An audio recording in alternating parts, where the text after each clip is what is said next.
Akala nyo hindi ko magagawa ng paraan, ha? Hoy, iwalayan mo na si Insay. Wala kang mararating sa kanya. Ikaw na lang jojowain ko. Mamahalin kita ng todo. So guys, kung makikita nyo, wala ako sa camp ngayon. Wala rin ako sa Zambales. Andun lahat ng GGB sa Zambales kasi nag-outing sila. Actually kasama din dapat talaga ako dun, tol. Kaso hindi ako sumama. Kasi kagabi, pumunta ako dito sa girlfriend ko para ayusin din yung nangyari. Kasi ginugulo talaga yung girlfriend ko ni Radic. Tapos, in-explain ko sa kanya na ganun talaga yon. Hindi ko alam kung bakit ginagawa ni Radic sa akin yon. Na dinadamay yung girlfriend ko. And then yung pamilya niya na hindi ko rin talaga nagustuhan. At syempre, yun nga, off-cam, umiyak yung girlfriend ko. Hindi ko na rin binidyo kasi privacy niya yun. Na kinukulit, mini-message pa rin yung girlfriend ko ni Radic na sana tigilan mo na kasi sobrang, huwag ka naman damay ng ibang tao, tol. Okay? Yun lang yung ano ko.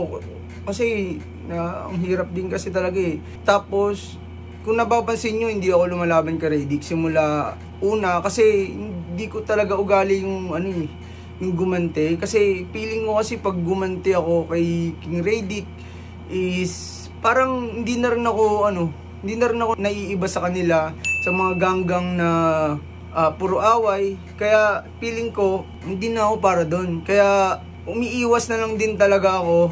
Okay, umiiwas na lang din talaga ako kay King Radic.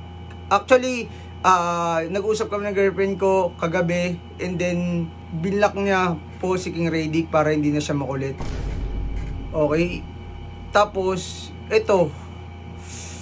Merong nag-message sa amin, sa girlfriend ko, nag-message gamit dami account. Chinek ko ito. And kung makikita nyo, nag-message sa girlfriend ko si King Radic gamit yung dami account kasi binlock po namin. Pinablock ko na sa girlfriend ko.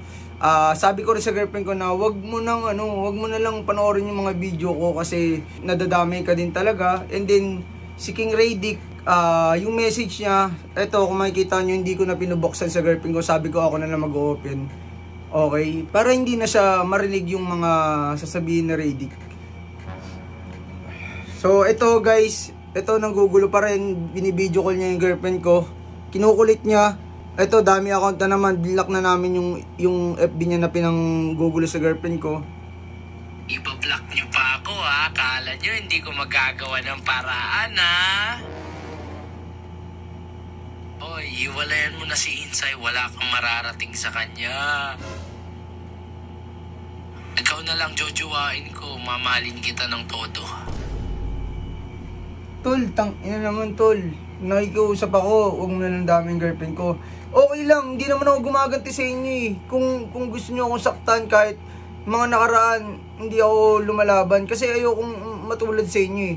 Kung maaari, wag nyo na lang damay yung girlfriend ko din. Kasi hindi na para dun eh. Kaya kung napapansin nyo, yung mga video ko is puro ligaw serye. Yung mga video ko is hindi na talaga sa mga ganggang kasi ayokong makita pa ako ni King Radic dahil doon eh. So, iniiwasan ko din talaga. Kaya sana Radic, mapanood mo to para tigilan mo na sana ako kasi alam ko wala ka naman nakukuha sa ginagawa mo na to eh. Sana tigil mo na tol. Salamat.